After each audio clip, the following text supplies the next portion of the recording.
The Appalachian Mountains are older than the bones of the Atlantic. Long before highways cut through its valleys or hikers walked along its ridges, these mountains were already ancient. And the people who have lived here for generations will tell you that if you spend enough time in these woods, you start to notice that the forest has a presence about it. For the locals whisper three quiet rules. Rule number one: if you hear your name called in the woods, never answer. Rule number two: never whistle after dark and always close your blinds at night.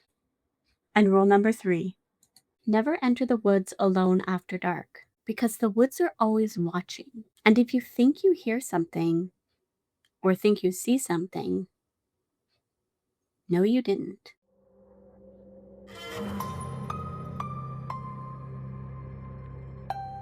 Some stories blur the line between reality and the unfamiliar. They whisper in the night, waiting to be heard. So let's listen. Let's talk spooky.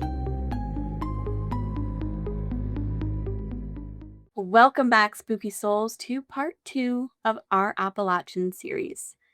If you haven't listened to part 1, I do suggest doing that because we go over all of the missing people of Appalachia. But tonight, we're going to step into the folklore, and oh, it is rich.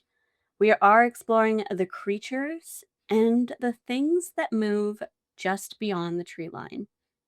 But if it's your first time tuning into our show, welcome. Here at Let's Talk Spooky, we dive into the stories that linger in the quiet corners of the world, and perhaps, as in tonight's episode, deep in the Appalachian woods. If that sounds like your vibe, please take a moment to follow, say hi, and leave a little bit of a review. Not only does it allow you to never miss an episode when you follow our show, or a bonus episode because I do drop those, but it helps support and it helps our show grow, and it also helps other spooky people like yourself find our spooky little community. Now, if you're ready, we're going to step away from the documented cases of missing people and into folklore, to local legends, to the rules that have been embedded in those who have grown up in these mountains. Once you start hearing these stories, you begin to understand why so many people say the same thing when they talk about the Appalachians. Don't answer if you hear someone calling your name. And if you hear or see something out there, no, you didn't. So if you're ready, light a candle, grab your hiking shoes, and let's talk spooky. As mentioned before, these mountains are some of the oldest on Earth, older than the Rockies, older than most of the forests we know today. And fun fact, it's also older than Saturn's rings. Just let that sink in for a second. For centuries, isolated communities have scattered through the valleys, along the ridge lines, and have shared stories between families, settlers, and indigenous folk. And you might expect that those stories have blended over time to create something truly terrifying. Like how on the evening of September 12th, 1952, four young boys were playing on the field at the Flatwoods Elementary School in the town of Flatwoods, West Virginia, when something streaked across the sky. The boys, Edward May, Freddie May, Neil Nunley, and Tommy Hyder, all described a bright, fiery object glowing red and orange as it passed overhead just before disappearing behind a nearby ridge. As young boys would be, they were excited and curious about what they had just witnessed, and they ran immediately to tell Kathleen May, Edward and Freddie's mother. Skeptical, Kathleen gathered the boys, as well as a family friend, Eugene Lemon, who was a National Guardsman, to accompany them to where the boys had thought they had saw the meteor fall. The group set out to the hillside just at dusk, where it was believed the object had landed. As they climbed towards the woods, they began to smell something strange. It was almost a sharp metallic odor, like burning metal or sulfur. The group reached the clearing near the top of the hill, and that's when they saw it. At the edge of the darkness, illuminated by Lemon's flashlight, stood a figure unlike anything they had ever seen before. The creature appeared tall and towering, perhaps 10 feet in height, with a dark body and a large hooded shape behind its head that resembled the spade of a playing card. Its face was described as glowing red with bright eyes that seemed to shine through the darkness. In later interviews, the groups reported that the creature's body looked almost metallical, stiff, and unnatural, and that its arms extended forward with claw like hands. For a moment, the group froze. Then Eugene Lemon screamed, and that's when the creature moved. Not wanting to see what it would do, the group ran down the hill as quickly as they could, convinced that they had just seen something out of this world. Later that night, several members of the group reported feeling burning sensations in their eyes and throat, which was likely attributed to the strange odor that was lingering in the air. By morning, the story had spread through Flatwoods. Investigators arrived, reports followed, and soon the story of the Flatwood Monster would become one of the most famous unexplained encounters in the Appalachians' history. In the years that followed, investigators offered their own explanations for what they had seen. Some believed the group had witnessed something extraterrestrial, others argued the figure could have been a large owl perched in the tree, and its large wings and shadowing created an illusion of something far larger in the beam of the flashlight. Though, for the individuals who climbed the hill that night, these explanations never felt that simple. Whatever they had encountered in the woods above Flatwood was something none of them had an explanation for. But that's the lure of these woods, isn't it? They hold such a deep, rich layer of stories that it settles back into the corners of your mind till you can't isolate the logic from legend. What if what you encountered in those mountains wasn't a mysterious creature, though? What if it was just a sound? Among the Cherokee and other southeastern nations of the region, there's a long standing story about spirits that move through the forest in the mountains, and they're called raven mockers. According to Cherokee tradition, the raven mocker was a spirit associated with death. It was said to move silently through the mountains at night, often imitating human voices or cries, to draw the attention of hikers away from their path. People believed that the spirit could mimic sounds of the forest so convincing that travelers might follow the voice deeper into the woods without even realizing they were being led somewhere dangerous. When European settlers began moving into the Appalachians frontier during the 1700s and early 1800s, they brought their own traditions of forest spirits with them. But over time, those beliefs began to blend with the realities of the mountains themselves. Appalachian's woods are a place where sound behaves strangely. Voices can travel long distances through valleys and hollows. A single call can echo from ridge to ridge, returning in a way that makes it hard to tell where it began. Because of this, stories began circulating among early settlers about hearing voices in the woods when no one else was around. By the late 19th century, hunters and farmers across the region were repeating similar warnings. If you hear someone call your name from the forest and you couldn't see them, don't answer. But what happens if you do? On a cool morning in October 2010, 13-year-old Lizzie stepped out of the long gravel driveway of her family's rural home in North Carolina. Their house sat tucked deep against the edge of the woods, the kind of place where the forest presses close enough to the trees that it feels like a wall. Most mornings are quiet there, and that morning was no different. Izzy stood near the end of the driveway, nudging small stones with the toes of her shoes as she waited for the school bus. The air smelled faintly of damp leaves, and the woods across from the highway were still, branches barely moving. She had grown up hearing the rules of the woods, the same rules many people of the mountain repeat to their children. Don't wander in the forest alone, and if you hear something out there, no, you didn't. For a while, there was only silence, and then she heard it. A faint sound drifting from the trees across the road. At first, it was soft, and she wasn't sure if she heard anything at all. But then it came again.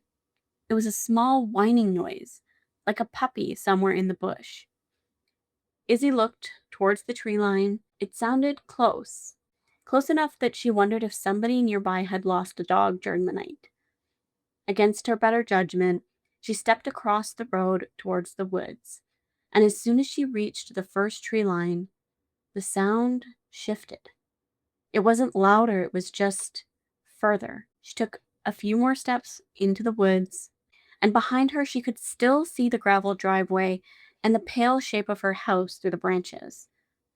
The woods were familiar. She had played in these woods plenty of times before. Still, something about the quiet felt different. Then the whining returned.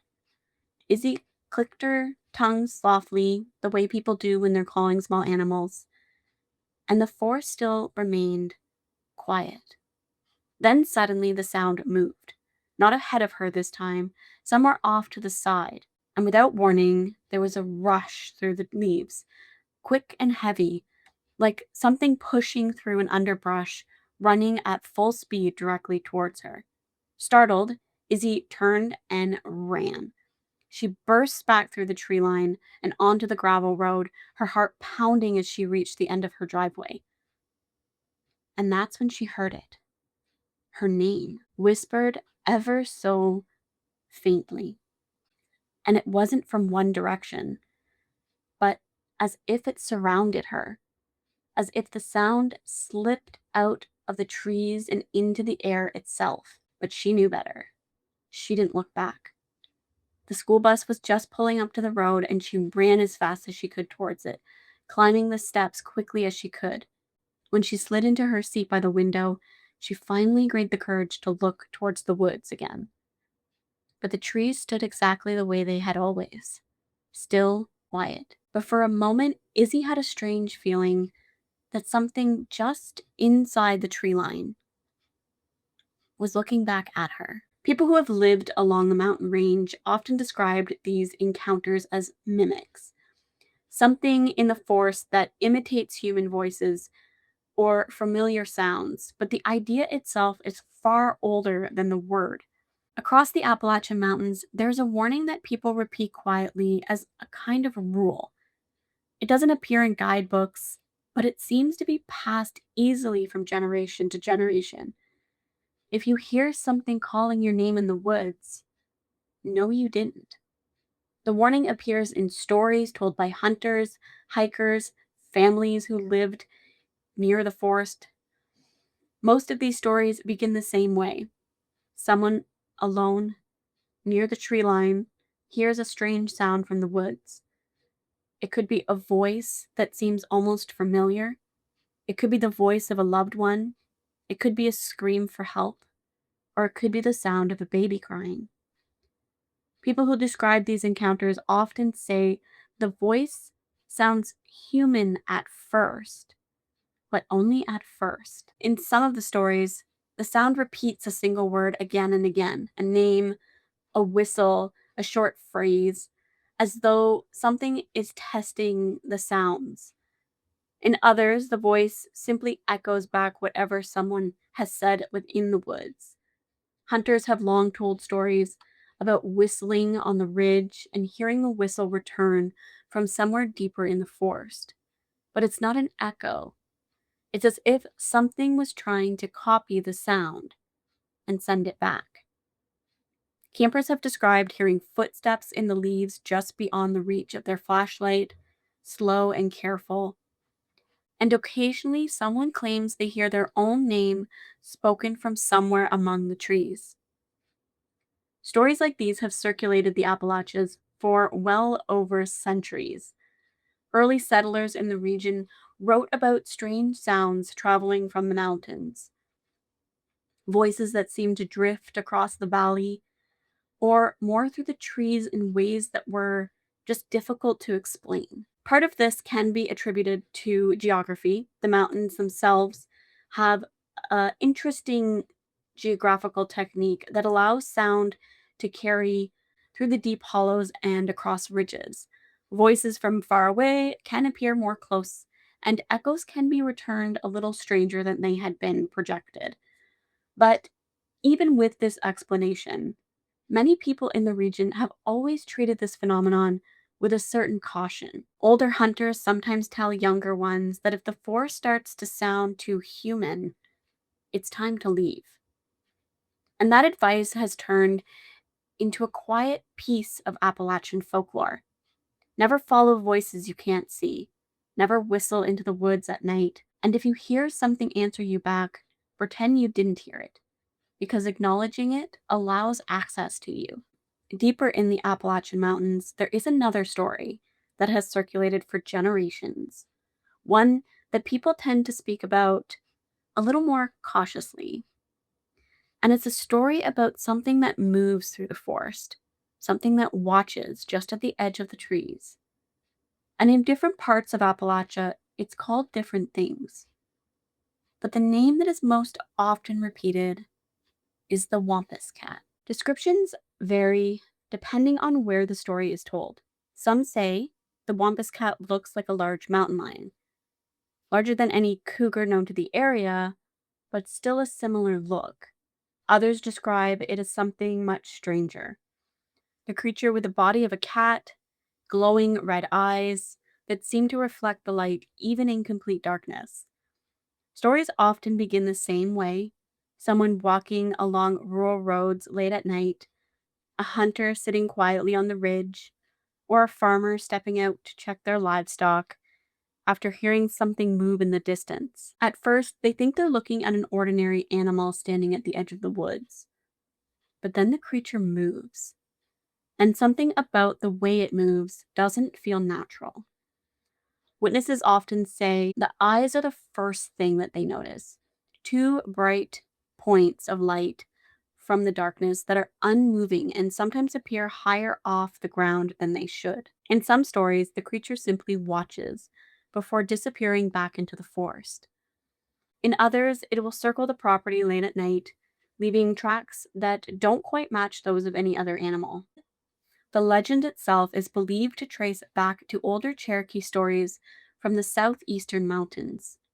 One version of this story tells of a woman who secretly followed a sacred hunting ceremony that women were forbidden to witness. According to the legend, she disguised herself in the skin of a mountain lion and hid in the forest to watch. When the warriors discovered her presence, the act was considered such a violation that she was cursed, and instead of returning in her human form, she was said to have become something entirely, commanded to wander the forest as a half human, half cat creature for eternity. Over time, the story evolved as it passed through different communities of Appalachia, and by the early 20th centuries, sightings of something resembling the Wampus Cat were beginning to be reported in parts of Tennessee, West Virginia, North Carolina, newspapers occasionally mentioning that farmers described strange animals stalking livestock and leaving unusual tracks near the barns and fields. Most of these accounts are dismissed as misidentified cougars, bobcats, or large feral animals. But in the mountain communities, the stories itself never completely disappear. Even today, people who live in the region sometimes repeat the same quiet warning about the forest after dark. If you see two bright eyes watching you from the tree line, never look back. Because according to legend, the Wampus Cat has been watching these mountains for centuries. And sometimes people say she's waiting for revenge. Now, Appalachia stories are about creatures, others are about spirits, but some oldest part of Appalachia legends are simply about people, or at least things that look like people. One of the strangest of these stories comes from Cherokee oral tradition that speaks of a mysterious group known as the Moon Eyed People.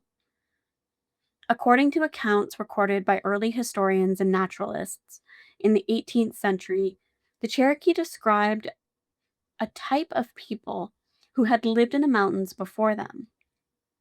These people were said to be pale, small in stature, with eyes that could not tolerate the brightness of the sun.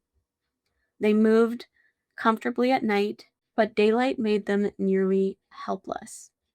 Because of this, they were called moon eyed people. Some of the earliest written references to the legend appear in the works of Benjamin Smith Barton, an American naturalist writing in the late 1700s, who recorded Cherokee stories describing an early population of humanoids that had once lived in the Appalachian region. The legend says that the Moon Eyed people were eventually driven from the mountains because they could not fight well enough in daylight to protect themselves. Over time, historians and folklorists have suggested different explanations. Some believe that the story may be referring to a long forgotten indigenous group who disappeared before European contact.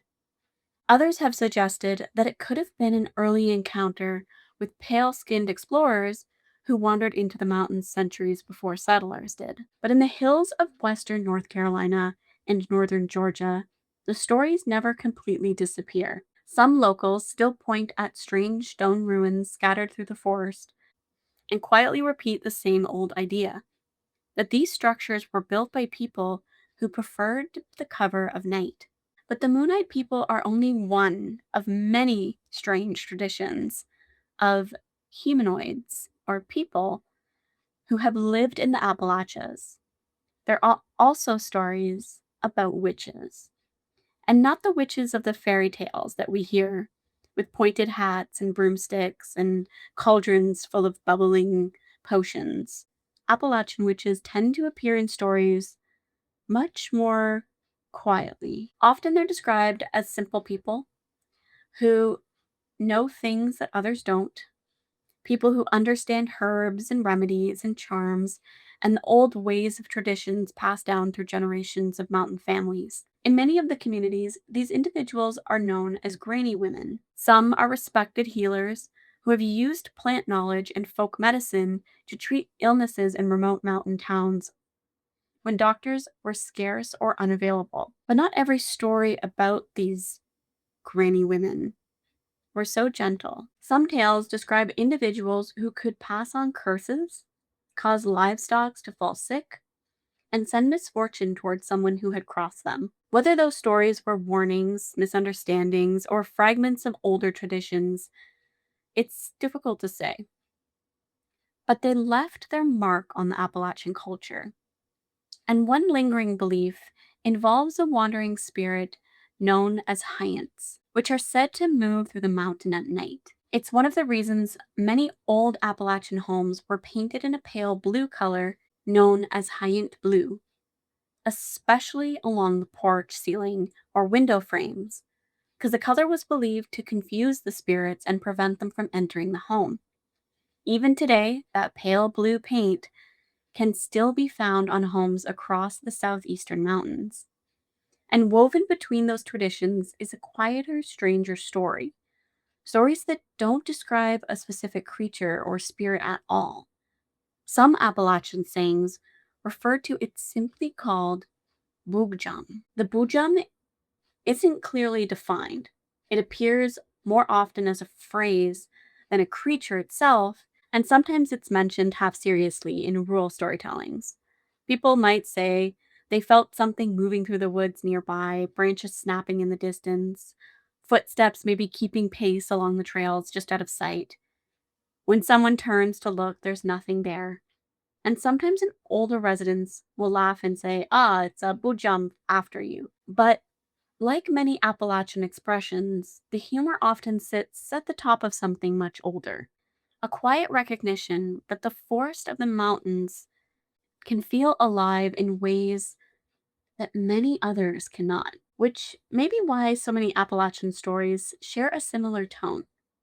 They rarely describe something charging out of the woods and attacking travelers.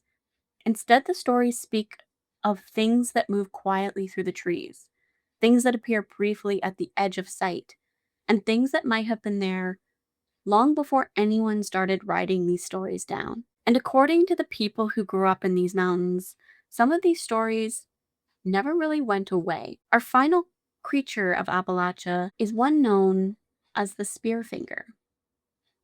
The name came from a strange weapon she carried, and it was a long finger made of stone, sharp as a blade. The finger could pierce flesh as easily as a knife could cut cloth. And according to the stories, she used it to steal the livers of her victims.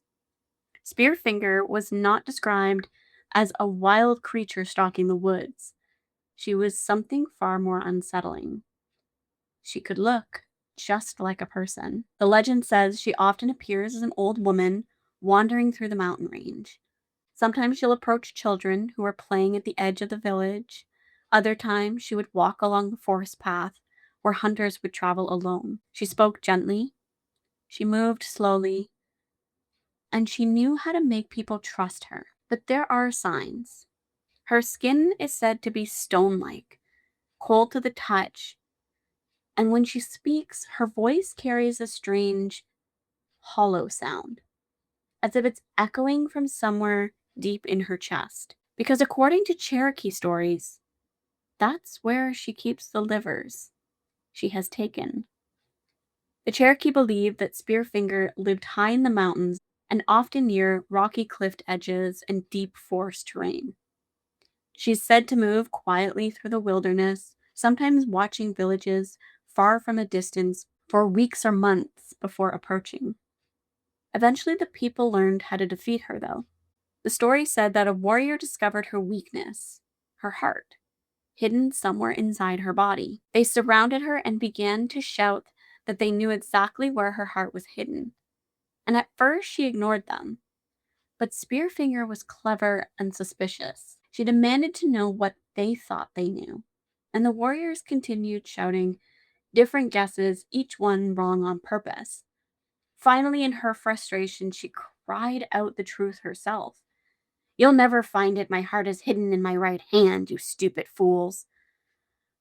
And that's that. The warriors struck. And as was the end of Spearfinger. But the stories still remain. For generations, Cherokee families told tales warning children not to wander alone in the mountains or trust any strangers who appear out of the woods. Because in the deep of the forest of Appalachian Mountains, people believe there are things that could look human but be something else entirely. Now, I want to end tonight's Appalachian episode with a real scary story that I found on Reddit. This story is called "I Live in the Heart of Appalachia," and this is easily the most terrifying stories of one of my experiences. And it was posted in the Backwoods Creepy about a year ago from Doobie Doobie. This story may be short or it may be drawn out. I'm recounting these events as I type, and as I was honestly one of the most terrifying things I've ever experienced. And it brings me genuine stress to think about. This happened maybe 2 to 3 years ago, and I live in southwestern Virginia and have for my entire life.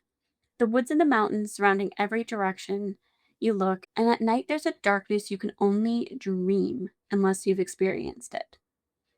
I was with a friend, I'll call him Mark, and Mark was at my house one evening doing the usual things, watching UFC, playing Xbox, etc.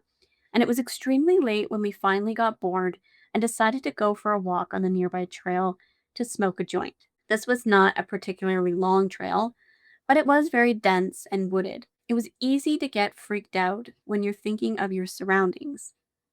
We finally get about halfway into the trail, so about 30 minutes, where we stop, pack our joint, and stand at the trail to chill and talk. The forest is very alive tonight. There was always noises in the woods, but the amount of animal activity for this time, at this point it was probably just past 1. This was kind of strange and kind of eerie, but not alerting in any sort of predatory animal kind of way. We finish smoking and continue our walk when almost immediately the forest falls dead quiet. And as soon as the forest went quiet, we heard a voice. It was almost sounding mocking, kind of humanoid, shaky and uncertain, almost like an old children's toy, like the ones that have cracky robotic speakers for voices. If you know what I mean, you know what I mean. This immediately set us off. We bolted down the length of the trail, but the sound didn't gain in distance. It never got closer, but it never really got farther away either. This eerie voice remained the same volume over and over, and it didn't quiet or stop. At this point, I was convinced that we were in genuine danger, something I have felt only a few times in my life. Finally, after sprinting for who knows how long, we exited the trail, gasping for breath and almost at the verge of tears for how frightening this was. We began to exit the trail, and about 5 minutes from the exit, there was a bone shaking, heart stopping, murderous scream from directly behind us. I know what a mountain lion sounds like, and this was no mountain lion. This was not someone playing a joke or watching a movie either. This scream sent birds flying out of the trees, and it made my heart stop in my stomach. This was the most genuinely depraved and violent scream I had ever heard in my life. Now, this is a true story, and I've only told it to about 3 people, all of whom have brushed it off as false. I've never been a person to push the existence of paranormal or spiritual things, but I genuinely believe I encountered something inhuman in those woods that night. I don't know about you, but one of my biggest fears in life is to walk through the woods, mostly by myself. I mean, even with people, and hear a blood curdling scream that you don't know if it's legitimate, because obviously we would want to help, or if it's something like a mountain lion or something like this. I do live in an area of Canada that's fairly remote, and we have mountain lions all the time. And it's not uncommon for people to experience similar screams from mountain lions, and they can sound pretty terrifying. But to encounter something like that, something violent and almost primal feeling within you from a scream, I think that would just be the scariest experience in the woods. Anyway, sorry to ramble, but whew, creepy. But the mountains of Appalachia are old, old enough to hold centuries of stories, stories of strange voices, of watching eyes, of things that move quietly through the forest. And most of the people who live there will tell you that those are just legends, but they'll still give you the same advice. If something calls your name in the woods, or if you think you've seen something, no, you didn't. That's it for tonight's episode. Thank you for joining me on our journey through Appalachia. I had so much fun researching this episode, and there are a number of things that I didn't include. So I probably will do a part 3 eventually, not right away, but we'll get into some other creepy creatures. If you live in the Appalachian Mountains and you have stories that you want to share, please do. I love hearing your stories. I love getting your creepy content. So keep sending those my way. And if you haven't had a chance to check out our socials, we have TikTok at Let's Talk Spooky Pod and Instagram at Let's Talk Spooky. And I do post some creepy things on there as well, including every Friday we do Freaky Shit Friday, where I go over all the freaky shit I found during the week. So take a moment, check it out, follow along there, and I look forward to scaring you in the next episode. Stay curious, stay spooky. Bye-bye. This episode was written and produced by me, Shauna, and the team here at Let's Talk Spooky. All research and show notes can be found in the description box below. If you have a creepy story that you want to share with us, send an email at letstalkspookypodcast@gmail.com or check out our socials on TikTok at Let's Talk Spooky Pod and on Instagram at Let's Talk Spooky.